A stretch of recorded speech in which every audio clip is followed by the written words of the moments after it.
जब आर्म्स लहराया गया है तो आर्म्स एक्ट लगना चाहिए ना। अपने तरफ से डाल के वो कट्टा और आर्म्स एक्ट आप लगा देता, कोई मंत्री का संरक्षण पा रहा है।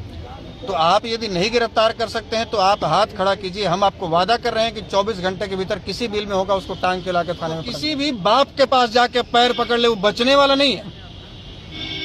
आज का क्या उसको टंगवाएंगे और निश्चित रूप से टंगवाएंगे, और उसमें जो भी अधिकारी शामिल होगा, जो मंत्री शामिल होगा, जो नेता शामिल होगा, जो भी शामिल होगा, किसी को नहीं बख्शा जाएगा। एक धारा हमको पता है, रीट याचिका कैसे एक्सेप्ट किया था ये सब पता है हमको। डीआईजी तक को कोर्ट में हम खड़ा करवाए हैं। ये तो अभी दरोगा है कि थाना प्रभारी और इस थाने के लोग अपराधियों के साथ, हत्यारों के साथ मिले हुए हैं। वो उनको बचाने का प्रयास कर रहे हैं। जैसा कि एफआईआर में जो टाइपिंग करके चढ़ाया गया और घटना की तारीख को 9 के बदले 6 कर दिया गया, उसके बाद जिस दिन घटना हुई थी इसी थाना के लोग जाकर वहां सबूत मिटा रहे थे टॉर्च जला जला कर रात के अंधेरे में। कि ये कई चीज़ें ऐसी हैं। उसके बाद हथियार लहराया गया जो कि सीसीटीवी में देखा, आपने भी देखा होगा, देखा कि नहीं देखा? आप बताइए ना। हाँ, देखा है ना। जब आर्म्स लहराया गया है तो आर्म्स एक्ट लगना चाहिए ना।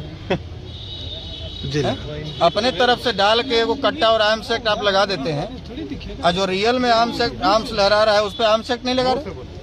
क्यों भाई, क्यों नहीं लगा रहे? उससे डर है, उससे मिले हुए हैं, उससे पैसा खाए हुए हैं। आपका ट्रांसफर पोस्टिंग करवा सकता है। किस बात का डर है? हम लोग ये पूछने आए थाना प्रभारी से कि क्या आपके बस का नहीं है उसको गिरफ्तार करना? क्या वो बहुत बड़ा गुंडा है?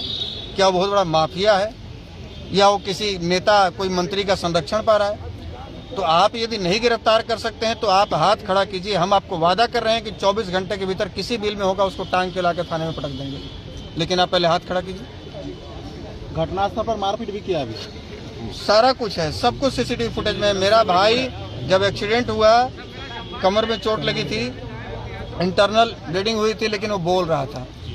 यदि तत्काल उसको हॉस्पिटल में ले जाया जाता, मानवता भी कहती है कि ठीक है, हमसे यदि गलती हो गई तो हम उसको हाथ पैर जोड़ के, भैया गलती हो गई, हम उसको हॉस्पिटल में पहले बचाएं। पहले बचाना जरूरी है। लेकिन उस हरामजादे ने, कितना बड़ा वो कमीना होगा और कैसे कुल में वो पैदा लिया होगा और कैसे उसकी परवरिश हुई होगी उस राहुल चंद्रवंशी और चंदन चंद्रवंशी की, उसके भीतर इंसानियत है ही नहीं उस हरामजादे के भीतर।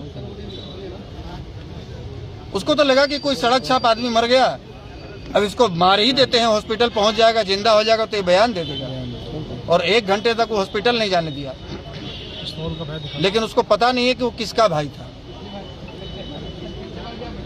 आज अलग के भीतर हाथ डाल के उसका जीव खींच लेंगे, उसको आज यहाँ से कह के जा रहे हैं। आज आप लोग का क्या मांग है? और वो किसी भी बाप के पास जाके पैर पकड़ ले, वो बचने वाला नहीं है। आज का क्या उसको टंगवाएंगे और निश्चित रूप से टंगवाएंगे, और उसमें जो भी अधिकारी शामिल होगा, जो मंत्री शामिल होगा, जो नेता शामिल होगा, जो भी शामिल होगा, किसी को नहीं बख्शा जाएगा।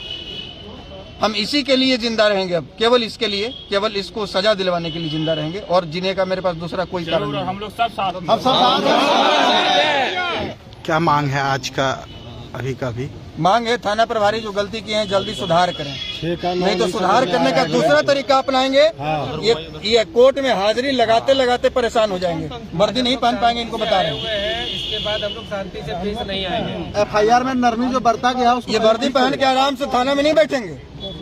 इनको कोर्ट का चक्कर लगाते लगाते हालत खराब हो जाएगा, पसीना छूट जाएगा। हम लोग को सब प्रोटोकॉल पता है। 32 मुकदमा अपने ऊपर झेले हुए यहाँ से दिल्ली तक, और अब तक 7 जेल का सफर किए हुए हैं। वकालत का एक धारा हमको पता है, रीट याचिका कैसे एक्सेप्ट किया था ये सब पता है हमको। डीआईजी तक को कोर्ट में हम खड़ा करवाए हैं। ये तो अभी दरोगा है। इनको बोले हैं हिसाब से चलिए, कोई आपको संरक्षण नहीं देगा। आपको 2 रुपया दे सकता है, आपकी नौकरी नहीं बचाएगा, आपको संरक्षण नहीं देगा। इसलिए काम कीजिए ईमानदारी से। ये वर्दी मिली है आपको न्याय दिलाने के लिए, किसी हत्यारे का साथ देने के लिए नहीं।